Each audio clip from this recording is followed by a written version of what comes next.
So it looks like for the next year, 2021, 2022, the Ivy League will allow grad students, current seniors, student athletes to play one more year due to the COVID-19 pandemic. Maury Hirsch-Gordon here with Brown basketball head coach Mike Martin. Mike, thanks so much for coming on.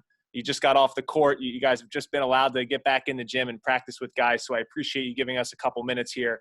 Just your initial reaction, players that at least just for one season they'll be able to play with their schools in the Ivy League for next year.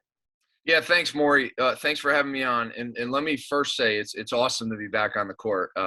It was way too long for us not being down there with our players. But, yeah, my initial reaction after, hearing about it through email this afternoon is, I'm appreciative of the Ivy League presidents making this consideration given all that our student athletes have gone through over the last 11 months. Still a lot of unanswered questions, how it will directly impact students with, grad school admissions and financial aid and deadlines. So, but I do applaud them that they're putting the student athletes at the forefront and making a temporary waiver in what they decided. Specifically for your sport, we know the high level of basketball that the Ivy League attracts, and some players, as you're well aware of, and people watching out there, Mike Smith at Columbia is a starting point guard at Michigan, and Jordan Bruner from Yale's at Alabama, and you guys have had a ton of high level guys that definitely could have gone elsewhere, had they needed to. With seeing that, guys from your league go and make direct impacts on nationally ranked teams that are in, the NCAA tournament talks, how will this help your brand of basketball as a league from your perspective as a head coach for next season to hopefully be able to retain some of this talent? Yeah, if our league is able to retain the seniors that are set to graduate and they're able to take advantage of this waiver and come back and play for their respective programs, it's only going to enhance our product. Now, we'll also be coming off 20 months without playing, competitive basketball. So there's going to be some other factors that we'll have to overcome. But, talent wins, right? Talent and culture and experience. And the more talent you have in your league, the better your quality play is going to be.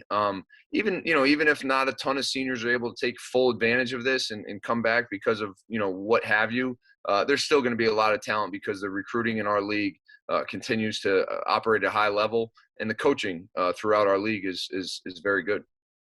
More than 20 guys right now from the Ivy League in the transfer portal as we speak. Assume there could be even more. One of them is your guy, a top player in the Ivy League in Tamaning Cho. I know we're only a few hours removed from the news breaking, but have you had a chance to talk to him? And he seemed pretty devastated, when you guys weren't able to have a season in the fall. So is there, an opportunity to maybe, make things meet for a fifth year? You know what? I'm gonna have to talk to Tom and Ang. We've been on the court all afternoon, and I've got to gather more information, and I've got to get some questions answered. How would this impact him?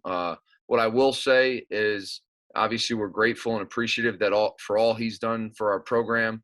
He's he embodies so many of our values and our standards, and he helps carry our culture every single day.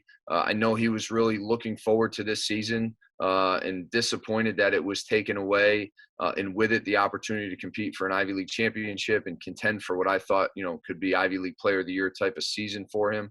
We're gonna have to have that conversation, and he and I will look at all the facts once we have them, but we still have to get a lot of questions answered. For sure. Two-parter here. A, do you think this maybe leads to change down the line? And in your perspective as a former Ivy League student athlete, assistant coach up through the ranks, and now head coach yourself, do you hope to see this be a permanent change and have the Ivy League kind of on par with other conferences around the country? Well, those are some great questions. As a basketball coach and only a basketball coach, I'm afraid that it's probably just kind of wishful thinking for me to hope that this could be some type of permanent change. They were very specific in their language that it's just temporary, and the Ivy League is founded on principles going back to the 1950s that have been longstanding and obviously have been incredibly successful as far as treating a student athlete just like the rest of our student body. That's what makes our league special, the model that we have here, and would it change in the future? I think there could be arguments for why it should, maybe some arguments why it shouldn't.